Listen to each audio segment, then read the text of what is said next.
If you want to schedule message on your iPhone 16e, so first of all, open up your iMessage. Now choose any conversation and tap on this plus icon. Let's press send later.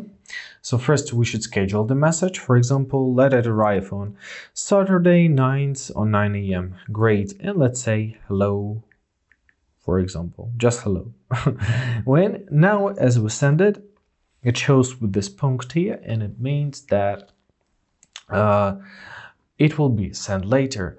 If you want to rearrange it, you can press edit.